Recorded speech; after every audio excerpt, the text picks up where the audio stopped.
Good evening and welcome to the August 3rd, 2026 City Council Special Meeting. Thank you for joining us. Madam Clerk, please call the roll. Councilmember Murphy, Here. Councilmember Watton, Here. Councilmember Holloway, Here. Councilmember Washington, Here. Councilmember Cotton, Present. Councilmember Testman, Here. Councilmember Johnson. Here. The roll is complete. We have a quorum. Thank you. Is there a motion to approve the agenda? So moved. Second. Moved by Councilmember Johnson and seconded by Councilmember Holloway. Is there any discussion? Someone's watching the screen. Mhm. Seeing none, all those in favor say aye. Aye. Those Aye. opposed, nay. The agenda is approved unanimously. Next item on the agenda is public comment on the topic of Resolution 1749, City Services Levy. Please hold your comments to 3 minutes. There's a timer on the podium that will help you be aware. There's sort of a countdown with some colors there as well to help you realize that, as you're approaching the time limit. And for the record, as you make your statement, please state your name and your city of residence for the record. Please address your comments to the council as a whole, not to individual members. Staff and I and the council will listen to your comments, but will not respond to them tonight. This is your chance to make comments. First person is Georgia North.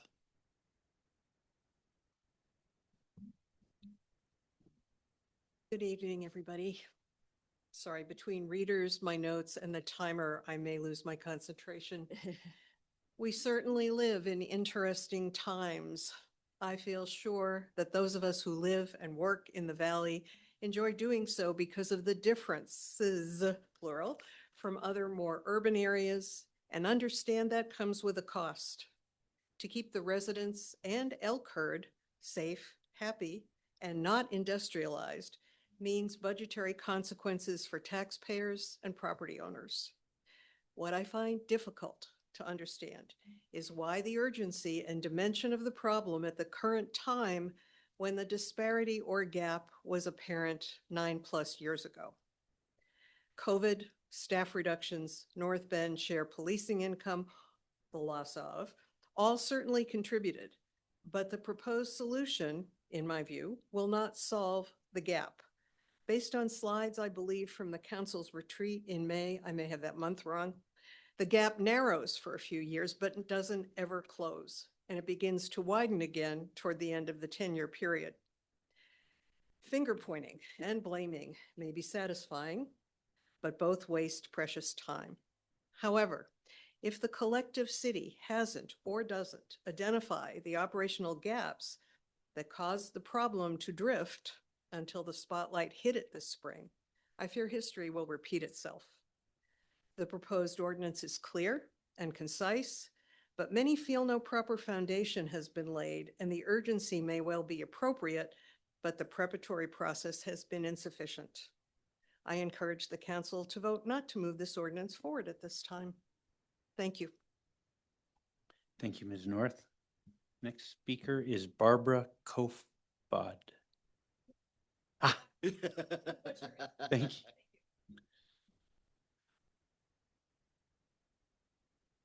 Well, I want to thank the council and the mayor for affording constituents an opportunity just to get some clarity and to express opinions. As Snoqualmie homeowners of 18 years. I'm very sorry. I'm wondering if we have the stream going of our speakers as per our last council meeting. I just want to make sure. Councilmember.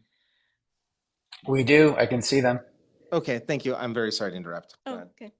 All right, Speaker, we're going to restart your clock, so Okay. please, if you just start your comments from the beginning. Sure. Thank you. And don't forget to your name and city of residence. Thank you very much. Barbara Kofod, and I live in historic Snoqualmie.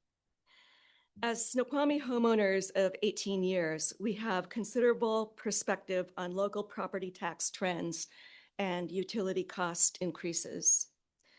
We agree with the council members and constituents that we've spoken with who've requested more time to research options to address the city's budget structure before instituting a ballot measure for the following reasons.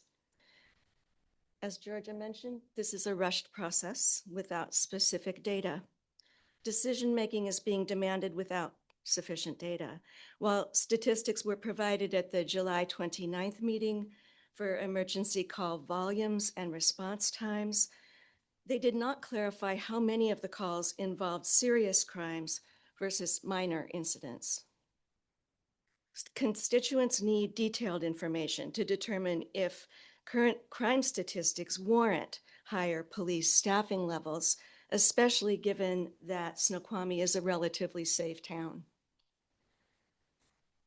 2, high utility burdens. Snoqualmie residents already face water and sewer rates that are among the highest in King County. Local operational and infrastructure fees added to the high King County wholesale water and sewer rates are pricing people out of the city. 3, unjustified budget additions. The proposed $1.9 million addition to the city budget, in my opinion, has not been adequately justified, particularly regarding law enforcement administration staffing levels. While emergency staffing for firefighters and EMTs is necessary, given our local infrastructure and natural risks, it remains unclear what is entailed in the proposed modernizing operations. And finally, insufficient opportunities for public engagement. The community meeting on July 29th was sparsely attended due to the short notice and the time allocated for public discussion far too brief. At a time when Snoqualmie homeowners and businesses are struggling with basic costs, this property tax, in my opinion, isn't sustainable, especially with the potential for further increases if the 10-year levy lid lift is approved. Thank you. Thank you, Ms. Kofod. Next speaker is Brian Holloway. For those watching, yes, Brian Holloway is on our council. That is a different Brian Holloway from the resident who's about to speak to us. We get 2. You get 2 for the price of 2. So I'm Brian Holloway with an I, not a Y. And I live in non-historic part of Snoqualmie. So I'm going to probably keep my comments pretty brief. I think most of you probably know where I stand on this issue. And I think that the previous 2 speakers have also very eloquently laid out a series of detailed points of concern. So for me, first of all, I would just want to say thank you. All of you on the council volunteered. You stood up and said you would represent us and you would take on the task of doing the detailed work associated with running this city. Part of that detailed work is making sure that all of you have the information at a level of granularity that you need and deserve in order to make big decisions like whether there should be a tax levy or not. So a vote today to me, and I think to a large number of other voters, is saying that you not only think that there could be a tax levy, but there should be a tax levy, that you are standing behind the decision of the numbers have been proposed are real, are the minimum necessary paying to put on the residents of this city in order for this city to function. I don't feel like I have that information. I worry that it would not be able to be presented in a timely, coherent, comprehensive, and detailed fashion over the next 3 months between now and the election. So while I am not against a tax levy, I think there probably does need to be one. I think the city needs more revenue. I don't know exactly how much, and I haven't seen and been convinced that the appropriate scrubbing of the budget for any inefficiencies or change of priorities has been made in order to make a comprehensive multi-year decision. So I encourage you all to vote no tonight and then take on the process of making a very rational, reasonable, timely decision over the period that you think you need. Thank you. Thank you, Mr. Holloway. Are there any other persons who would like to address the council in public comment? All right, seeing none. Public comment is now closed. Move on to the next item on the agenda, Agenda Bill 26047, Resolution 1749, Essential City Services Levy. This comes from F&A Committee Chair Johnson. Would you please read the background and motion? Yes. Due primarily to the loss of the cost sharing with North Bend due to the police services agreement ending, the city is facing a revenue shortfall for 2027 that will require significant spending cuts if voters are not asked for and approve a tax rate increase. And we don't have a sample motion, so I will say, okay. Is your motion to uh, adopt should- 17, Resolution 1749? Yes, I was just looking for where the number was, but yes, so moved.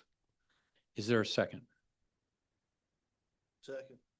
Moved by Councilmember Johnson, seconded by Councilmember Holloway. Is there any further public comment on this item before the council discussion?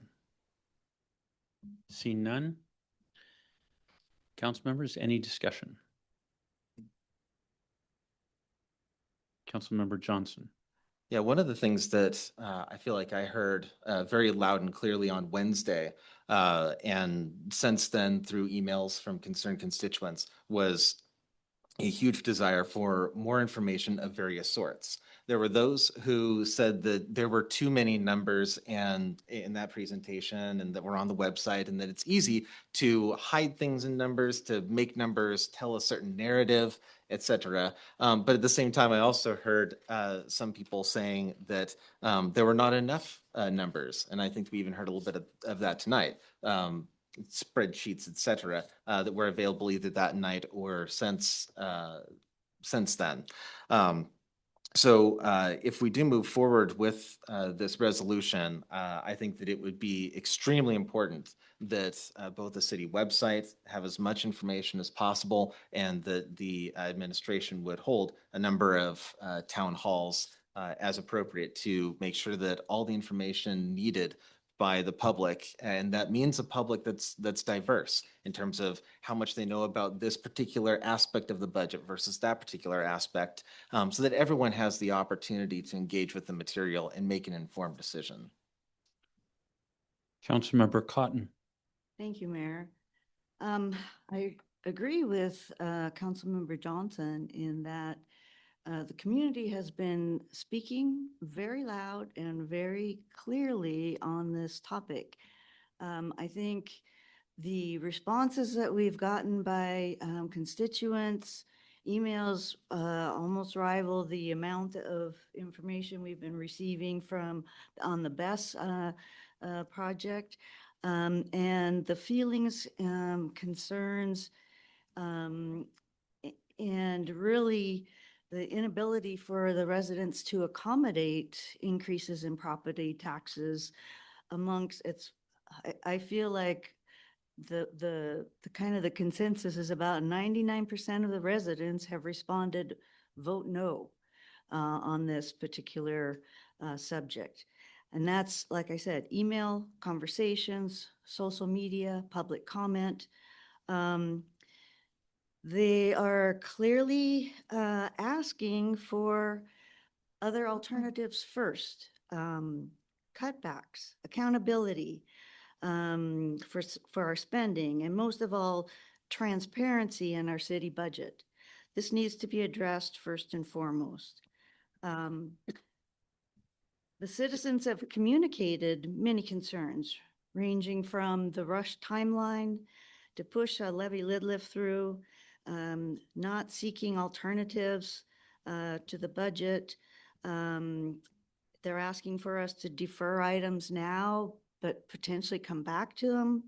And again, more transparency in our line items as far as the detailed costs, not just listing things as supply, service, or other.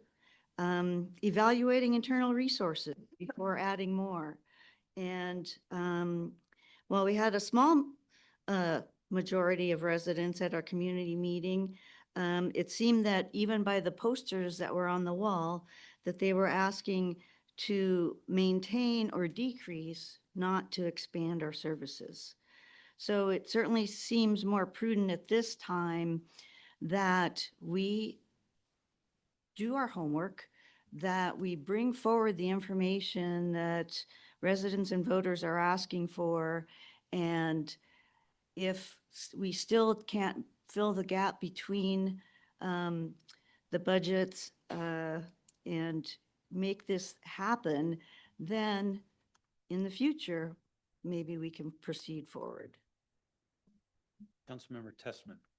Thank you, Chair.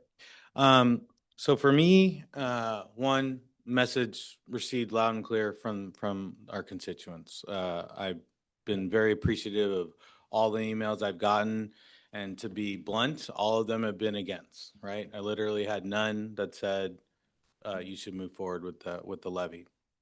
Fine, that's a data point. What I would say is, does Snoqualmie need a levy lift? I don't know, maybe, potentially, right?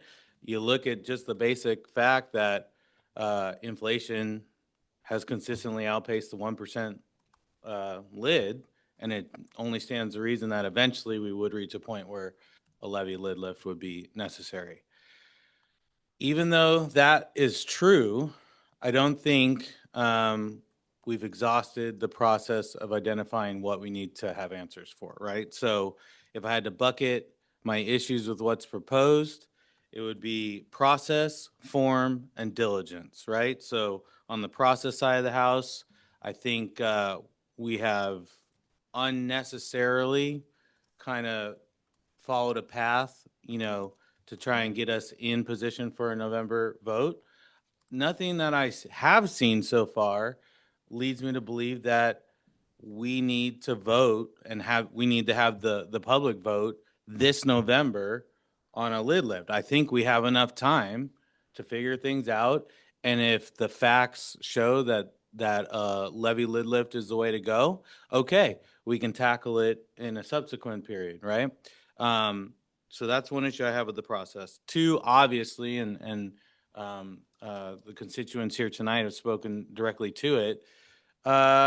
For better or whether merited or not, the perception is they have not had a chance to adequately weigh in on this process and on the state of the budget. And so, that's just simply, that's table stakes, right?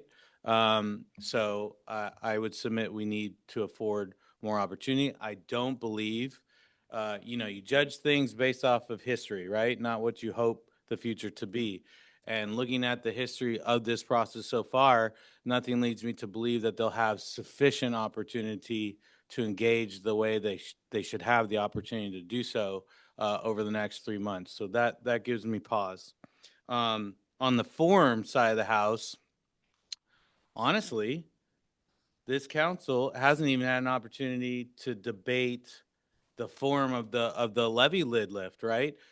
Really, the only thing on the table is this 10-year continuous increase. When we know that there are multiple options, there are multiple, forgive the phrase, but multiple ways to skin the cat and to address whatever shortfall is ultimately or potentially not identified, right? So I think that's a big issue that we haven't even vetted that out, the form of any remedy to our financial situation.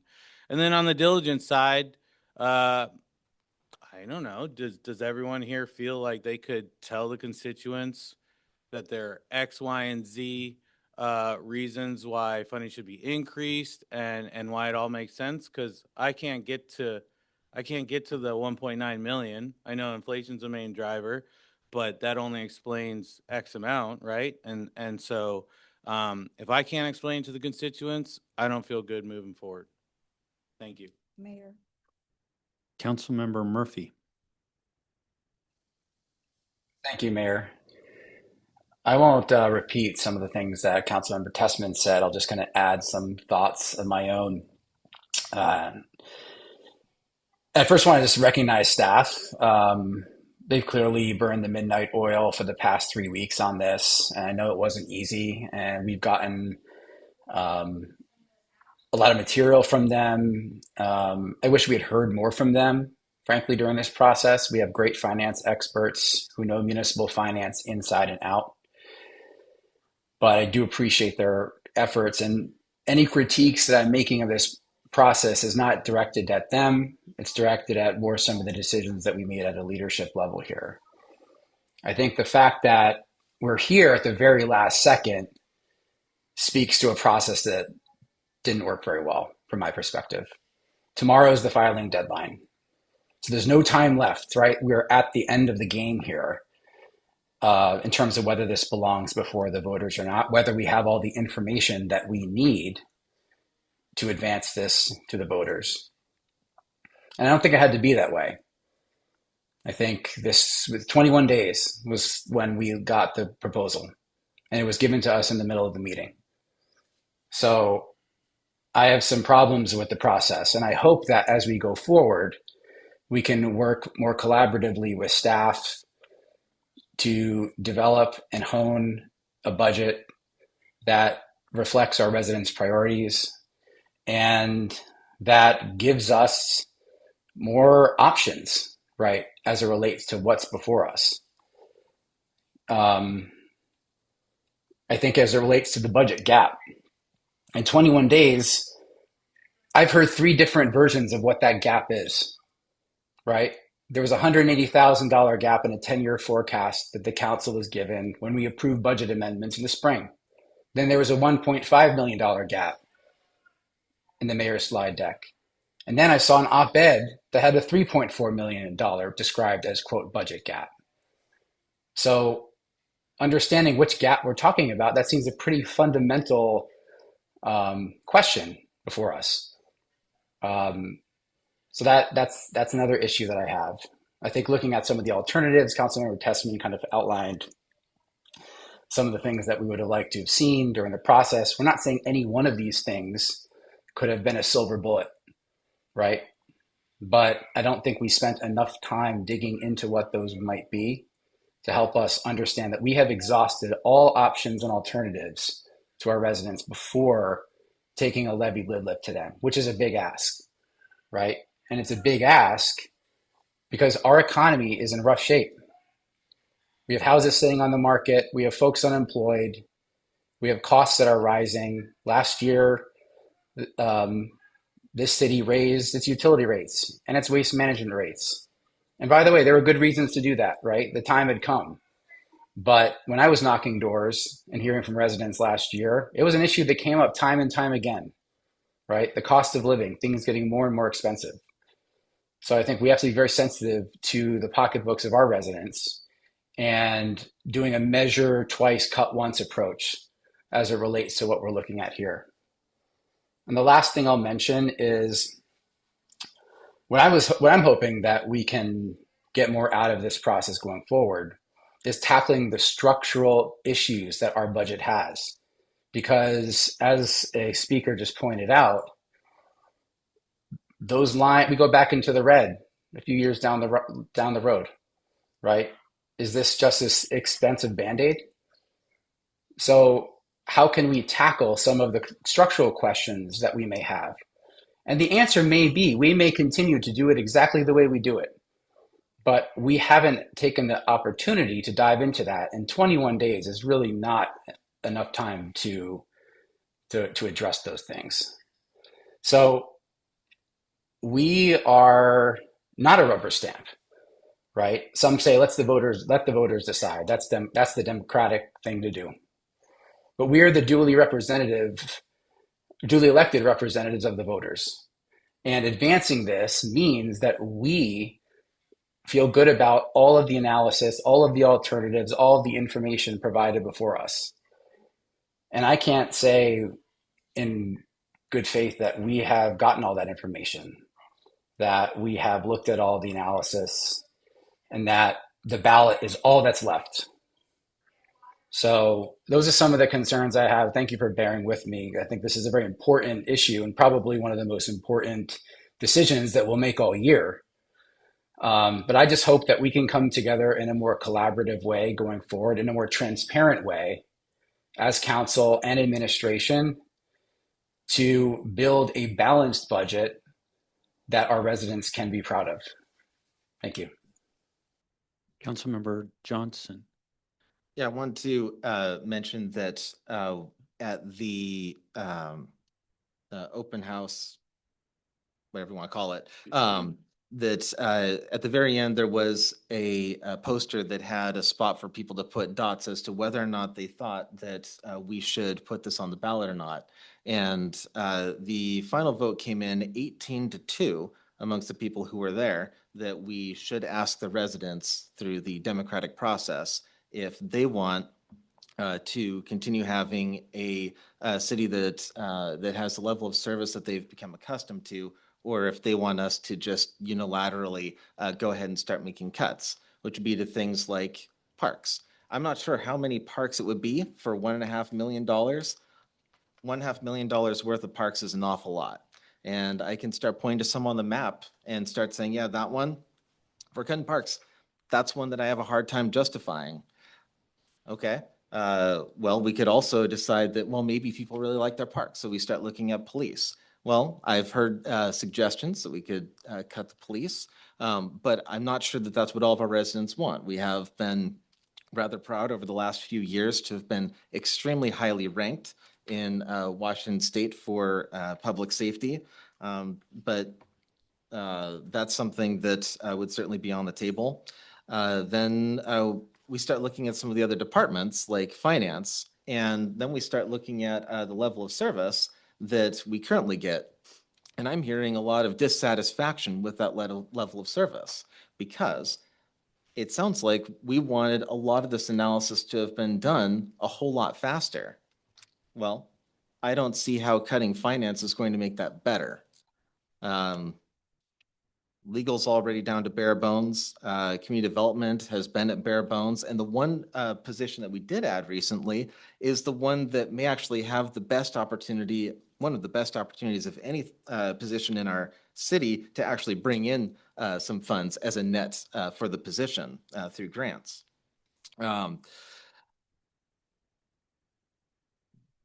So anyway, those were just some thoughts that I wanted to lay out there. Councilmember Tessman. Thank you.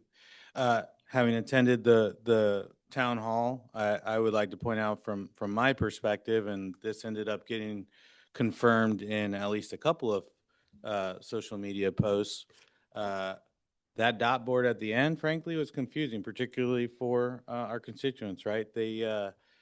I mean, the verbiage was place the proposal on the ballot or proceed without a ballot measure. So I think council can see how it was quite possible. Indeed, I believe what happened was that many voters thought proceed without a ballot measure, somehow, the council is going to unilaterally impose a tax increase. We all know that that's not possible, but it's quite easy that our constituents thought that. And so, one, I would take that 18-2 with a grain of salt, just for that. Two, I'd take it with a grain of salt because we had about 40 people, which I was thankful for, 40 people out of all the registered voters in Snoqualmie. So, just take it with a grain of salt on that. Now, on the bright side, again, I know the subject of tonight isn't necessarily to get in the weeds on the budget, right? Just to figure out a course of action going forward. But I do think it's worth bearing, again, to reinforce the point that we might ultimately need a levy lid lift. Snoqualmie is definitely unique given its size and the fact that we choose to maintain our own police and fire. I think there's probably a lot of consensus in the community. In fact, that's one takeaway from the town hall that I took. There is a lot of consensus in the community on how much they value that investment, right? And how much we appreciate the level of service we get from both the police department and the fire department. And I think the encouraging thing is when I look at the few comparable cities, which in this case, Bothell, it's a lot larger, 52,000, and Mercer Island, a lot closer, 25,870. Snoqualmie delivers those services much more cost effectively than those peer towns, right? It costs us roughly $343 per resident to deliver police services and roughly $302 per resident to deliver fire services. I'm just going to go with Mercer.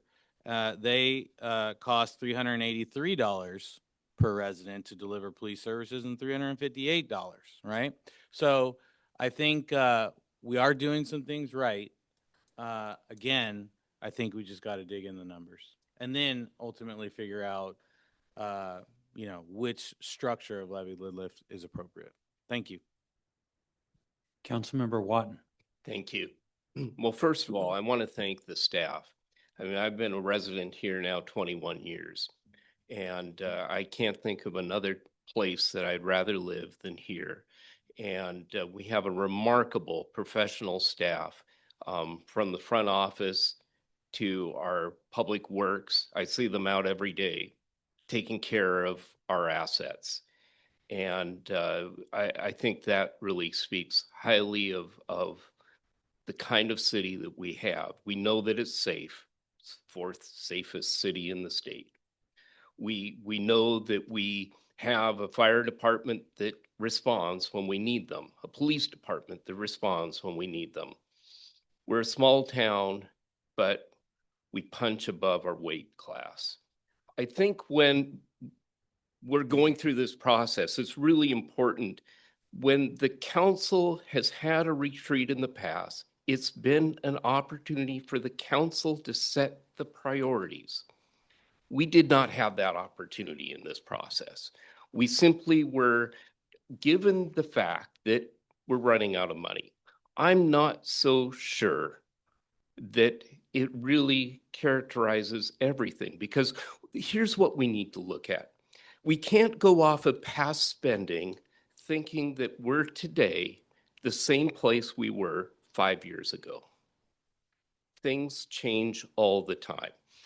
The second piece to that is we have to dig deeper into the numbers. Fund balances tell us what we are actually reserving and setting aside. Fund balances means that we haven't spent everything. And typically what happens through a biennium is we, the council, pass a budget, and then it's up to the administration in following through with that. And sometimes at the end of the year, we have extra money left over. And we need to understand that better. We have not really dug into that. I think the other thing too is we're always going to come back to this idea that 1% increase never covers our costs, but we also have to balance things just like families do, just like businesses do every day, is what are the priorities?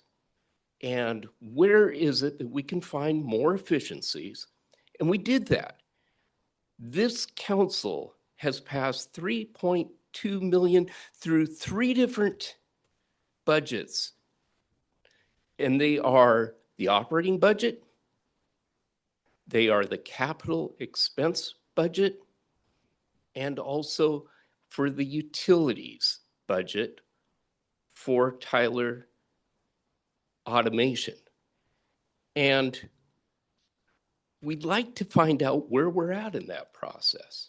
We got 3.3 million dedicated over the course of multiple years. How much of that is embedded in our current operating budget that is kind of clouding things. We need to understand that. And here's the other thing that I find really a little bit frustrating. And that is, it's one thing when we pass the budget, but we never know exactly where we're at as far as expenses to the budget. And that's where Tyler was supposed to come in and help us understand it more clearly.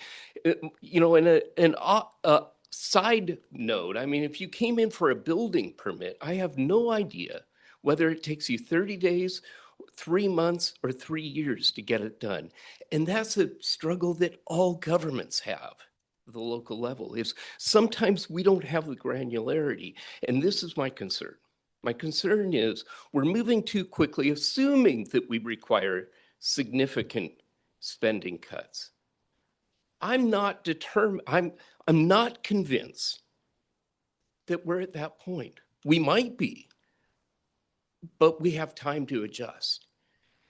I just don't see, as Councilmember Murphy said, 21 days is adequate. I mean, even if we go back to when we first talked about this, we only looked at how many more people do we need to add, not where do we need to put the emphasis. I'm very comfortable in public safety that we are, adequately funded. Can always use more, but I'm not sure that's the right answer.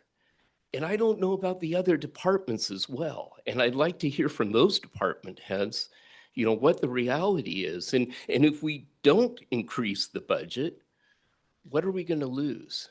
What's the maintenance that we're putting off? Because there's always going to be that. I'm just not convinced tonight that putting a levy lid lift on the docket for November is in our best interest. And it sends the wrong signal, I think, that we have all the answers. We just simply don't. And I think Councilmember Testman is spot on that, we may need to do this. I just don't want to do it this soon. Thank you. Councilmember Testman. Thank you. I just want to reinforce Councilmember Watten's point there. Obviously this is this is my first budget cycle, right?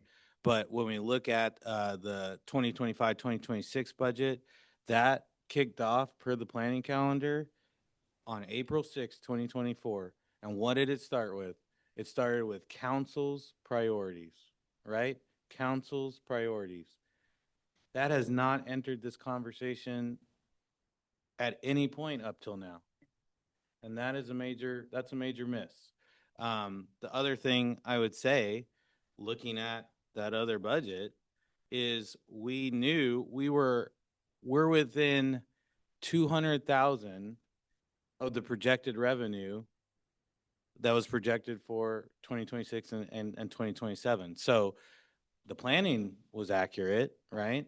Which gives me even more pause, given that even if we commit to what's proposed here and we index to inflation, we still have a plan to fail in 5 years, failure being defined as a gap between expenditures and revenues.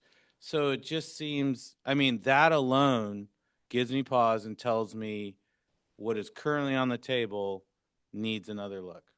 So thank you. Councilmember Johnson. So if this doesn't move forward tonight, then what I would really look forward to is council bringing forward somewhere around $1.5 million worth of cuts to make up for the difference between the projected revenues and our projected expenditures to maintain our current level of service. So far, I have yet to hear anything that adds up to anywhere near that from either our constituents or from the council. Councilmember Holloway. A couple of comments. One, you do have limited opportunities under which you can do these things. Post my comments, if either the mayor or a city attorney could talk about what are the voting requirements on a levy lid lift, that will educate us on what are the limited opportunities. But this does seek a long-term fix. I positioned to you that years ago, the voters said they don't want us to have long-term fixes. The 1% structurally puts in an issue that will always be a difficult conversation for councils and legislatives to deal with. It was intentional. Okay, so if you said vote me in and thought this was gonna be sunshine, it's not. Okay, back to the budget at hand. I do not accept 2019 as the benchmark or target. I've said that before.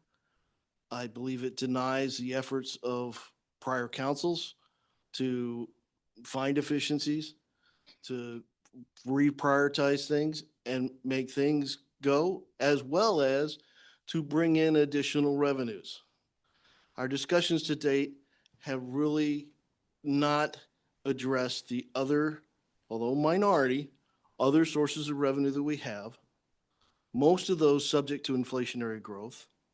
Some of those new since 2019. Some of those growing at better than inflationary growth. Okay, to put all of that requirement on just this one thing, which again is the majority, it's not a complete conversation. Okay, I do take umbrage with the council needs to come up with reductions. I think we all need to participate in a true give and take conversation to do what the people have voted us in to do. And frankly, we have not had that conversation to this point. Okay, that is a joint conversation we probably need to go through moving forward. Okay. I think that was my comments at this stage. Councilmember Holloway, just to answer your question, so the legislature has changed what's permissible. They now allow voters of each jurisdiction to remove the 1% cap for up to 10 years Understood. as part of a levy lid lift vote. However, if the levy lid lift, so a levy lid lift doesn't have to also have a removal of the 1% cap. If it does not have a removal of the 1% cap, then you can put that on any ballot. If it has a removal of the 1% cap, so if you replace that with CPI, for example, that can be done for up to 10 years. The voters can do that, but that can only be on a primary or general election.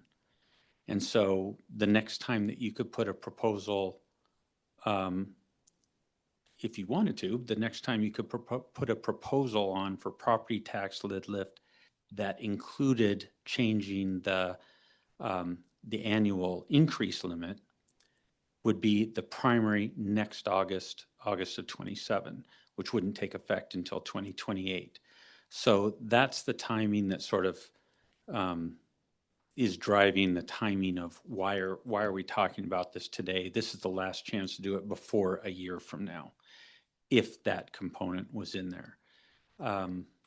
So hopefully that answers the question you were driving at. Is there or is it just in bonds where it has to be a certain percentage of the prior vote and it has to pass by a certain percentage, or is it just majority pass? Just majority for levy lid lift.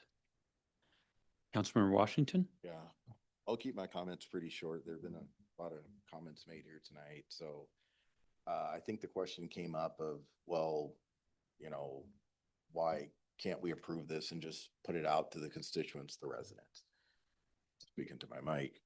So for me, a vote to approve this resolution is a consideration of our residents.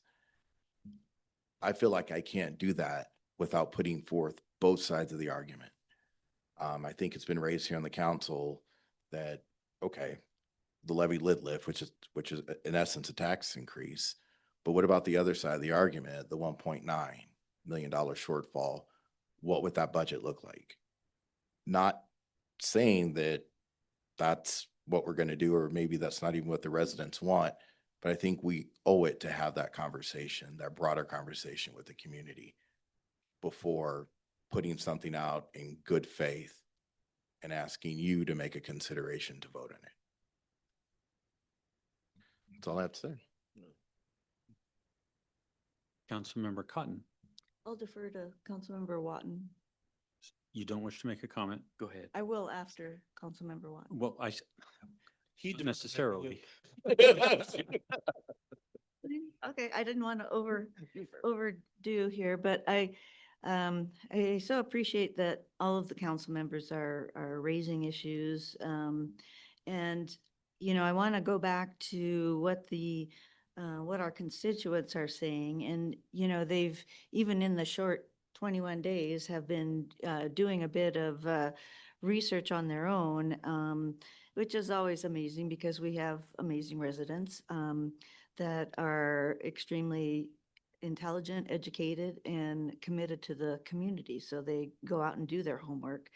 But they've, even done like some calculations in what the ballot measure over the life of the 10-year levy lid lift would do. And I mean, these are things we haven't even heard yet. And so, but they've come up with, some answers to some of the questions that have been raised, which is how much more revenue will the city collect? And it came up as about 55 million over 10 years as additional revenue over the 1%. They want to know things like, where will the money go? Is the increase proportional to the financial need? How does this compare to staying under the existing 1% levy? And what will the average homeowner likely pay over the next decade?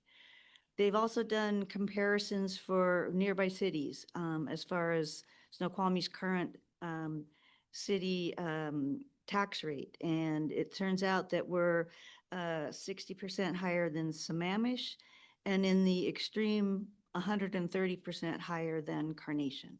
Now I realize that, again, we're a unique city in that we have our own, utilities, we have our own police and fire department, we have so many things that make us different perhaps from our neighbors who contract these things out. But I couldn't answer these questions to the person who emailed this to me. And until I can answer those questions, I don't feel comfortable going forward with putting this on the ballot without having all the answers yet. So we need to do a lot more homework on this issue, which is so important. And again, I know that as Councilmember Tessman has noted, that we may end up having to go forward with a levy in the future. But I don't think this is the right time for our community based on the feedback we're getting from our residents and citizens that as an elected official, that's my job, is to listen to my neighbors. Councilmember Watton. Thank you. And we have the city attorney here, so if I'm not interpreting this correctly, please help me understand it better. But the revised Code of Washington 35A.34 clearly states that in our form of a mayor council, that's a strong mayor code city, the mayor must prepare the budget, the preliminary budget. The mayor must present it to the Councilmember Watton, council. you need to keep your comments focused on the motion, Okay. not on more broad ranging things. We have not gone Sorry, through this Councilmember due Watton, your comments are out of order unless they're focused on the item under consideration. But it's related to the budget. And Yes, that's but what that's not what you're considering. You're considering whether to put an item on the ballot. Okay, but we are being told that we are going to have a serious shortfall, but we haven't heard a balanced budget brought forward by the Councilmember Watton, your administration. comments are out of order. Councilmember Murphy. Thank you. As we think about the ballot measure and some of the public engagement that took place, I want to give some food for thought for how the council and the administration may want to consider that going forward. I think we had one community meeting, and it was glad that we had it. Certainly better than zero, but we probably should have had 6 or 7 of those meetings. And as we think about tackling this down the road as it relates to a ballot measure, other cities are going through the same things, right? So, what are some of the things that they have done to bring in their residents to not only educate them, but give them skin in the game to the process? So, by that, I mean, City of Sammamish has a Citizens Fiscal Responsibility Commission that has members of the public, members of council, members of the administration finance staff to work together on solutions to bring recommendations to council as it relates to budgetary matters. So as we think about this going forward, I think it's very important that we pay more than lip service to public engagement. It's something I feel very, very strongly about. And I think this is how we bring residents and citizens to support things like this. I don't think it's a foregone conclusion that everyone is going to be unanimously opposed as they were in the emails. And we got different points of view, of course, during the session. But that's some just food for thought I want to leave with council as we think about public engagement and ballot measures going forward. Councilmember Holloway. Just in regards to prior comment, particularly on this tax, my caution is you can get quickly to apples and oranges. If you want to, my suggestion is if you want to go look at comparable cities or how cities, look at the complete tax burden by individual in the city. Not only real estate tax, but sales tax, everything else, and then do the comparison, but also do it on just by city, but in agnostic to taxing jurisdiction. What does a person in Carnation get charged, full tax burden, all these things, including library? If I assume they're East Side Fire, I assume they're King County Fire. So you won't see that in their stuff, but you'll see we are full service. Our taxes pay for the fire police directly. Okay, so take a look at the full tax burden. I think you'll see we're not that far out of bed as just looking at that limited view would be, because it's apples and oranges. That's all. Councilmember Tessman. Thank you. Just on that point, I'm so glad you raised it, and this is also in line, I think, with a little bit of what Councilmember Watton brought up. But true, it is easy to end up in apples and oranges. However, Did not know that. I think one area where I would credit the administration is kind of crafting the conversation to focus on service levels. And I think that's helpful when it comes to this avoiding apples to oranges, because at the end of the day, whether, a city has a contract with Eastside Fire or whatever, and it lives outside of the, sticker tax rate that we might immediately go to compare, the bottom line for the citizens of that town are they have their fire services covered. They like all the services, what they feel on a day-to-day basis are essentially the same. Obviously, we feel like we have a qualitative difference here in Snoqualmie because we have direct control and maintain our own department.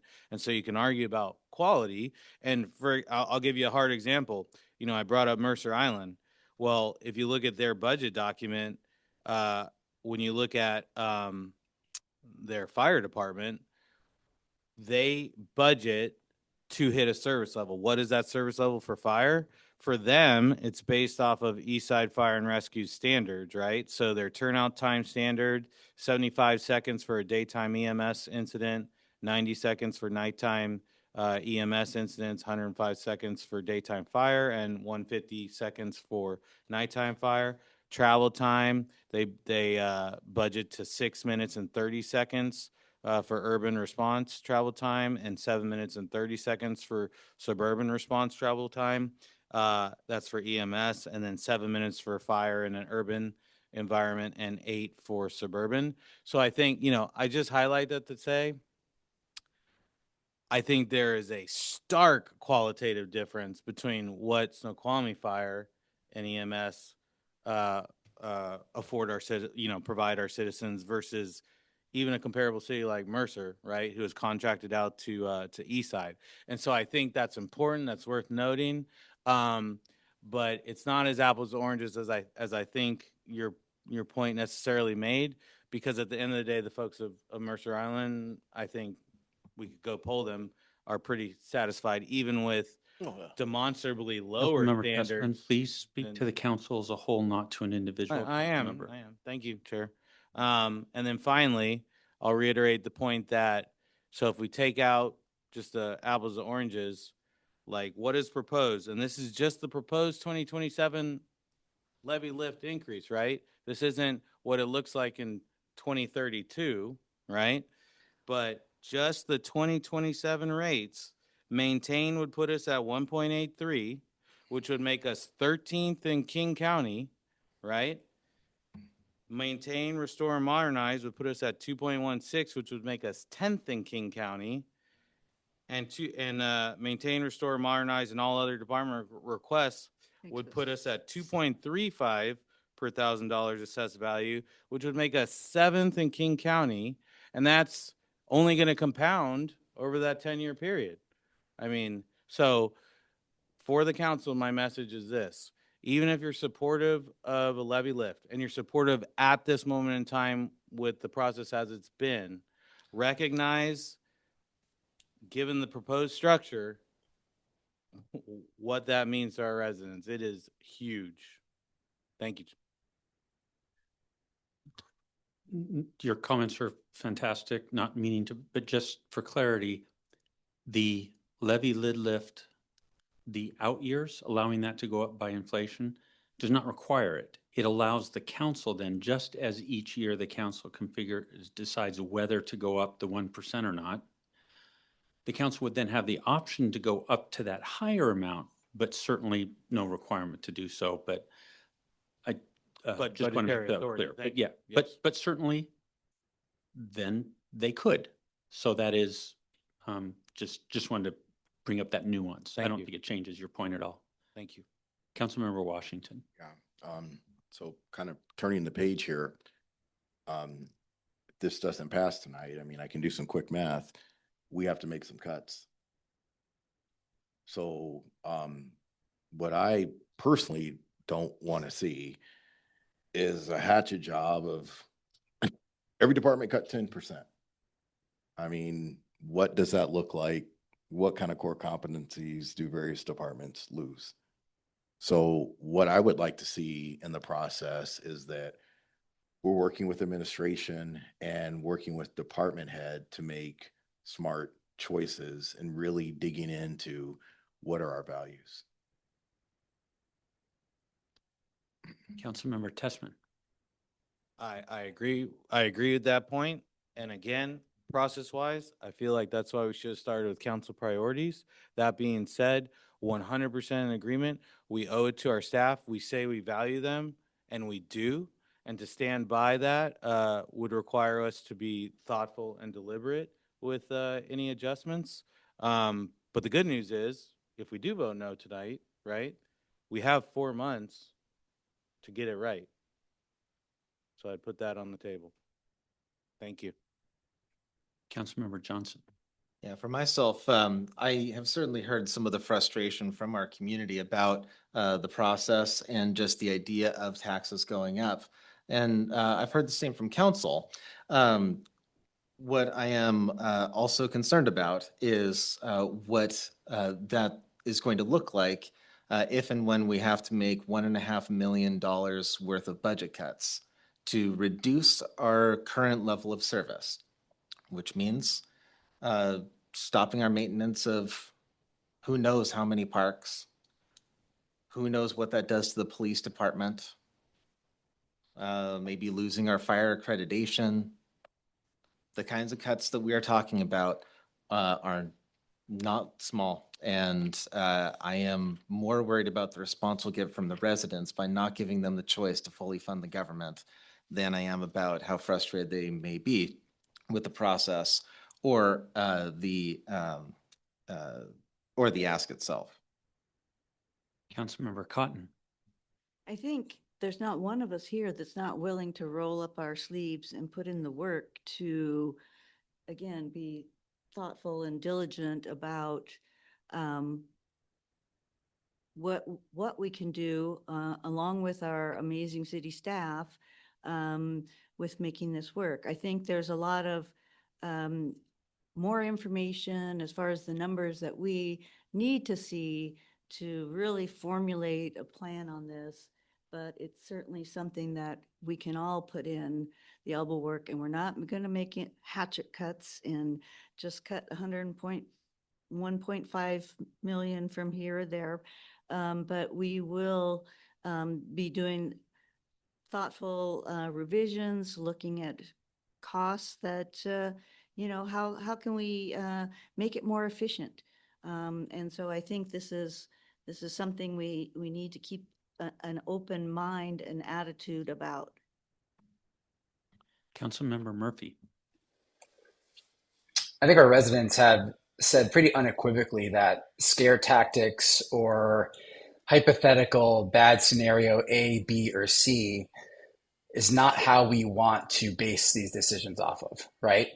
I'm going to bet on this council and coming together with the administration to work together to figure out how we can minimize impact on the residents, and look forward to reviewing the balanced budget that the administration will provide to us in September, and we go from there.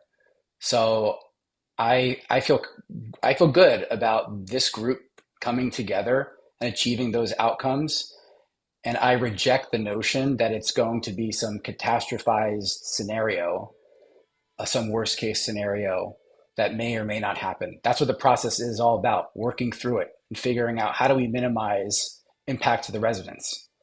Thanks. Councilmember Watton.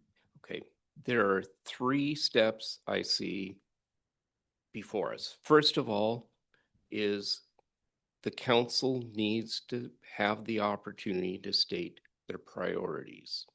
Number 2, the administration with the mayor needs to present based on the projected revenues, whatever it might state. So if tonight, if we vote against putting this on the ballot, that means, it starts now, is the mayor's administration and the administration, along with finance and the departments, need to come up with a balanced budget. The cuts are not going to be the things that we, the council, finds. And that goes back to RCW 35A.34. Councilmember Watton, your comments Okay, are out of order. but no, please, Councilmember Watton, my your third point is this. And that is we deliberate on what the budget looks like before final adoption. Those are the 3 steps. Thank you. Thank you. Councilmember Tessman. Thank you. Yeah, so for those worried about doom and gloom, I would submit we have a projected 22.8 million in purchasing power next year. The key is finding a budget that works within those constraints. So there's that. The other thing I would point out, and this is maybe just a difference of philosophy, but my view is we are not meant to be automatons. We are meant to exercise discretion and prudence and diligence. And so I say that because I don't think, in fact, the emails I've read reinforce my view that our citizens don't expect us to punt a tax decision straight to them. I think they expect us to exercise diligence, right? To be in the weeds on these numbers and to know what is achievable with 22.8 million and what is not achievable, and to be able to go to them in a compelling way and say, we did the work, 22.8 is insufficient. Here's why we believe it's insufficient. And we feel like we can rectify it maybe with a one-time single year levy lid lift, a rebasing, right? And we can say, we need X. This should sustain the city realistically for X number of years. That's what I believe our citizens expect of us. Thank you. Council, just so that you're aware, when we did the public meeting last Wednesday, I was particularly concerned about something you've all discussed, or several of you certainly have discussed tonight, which is the notion of, the way I put it, threatening the voters. So the idea that if you don't do this, such and such will be cut.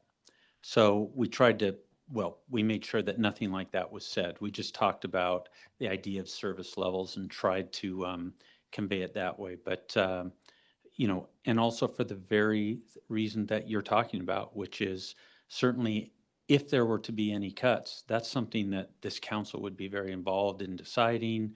That's a whole process. And there's no basis for me, certainly, to get out ahead of that and say this would be the X would be the answer. So we just try to talk about service levels. So I hope you appreciate that that was also of concern in that presentation, to make sure we weren't taking a posture of that nature. All right, I'm not seeing any further discussion.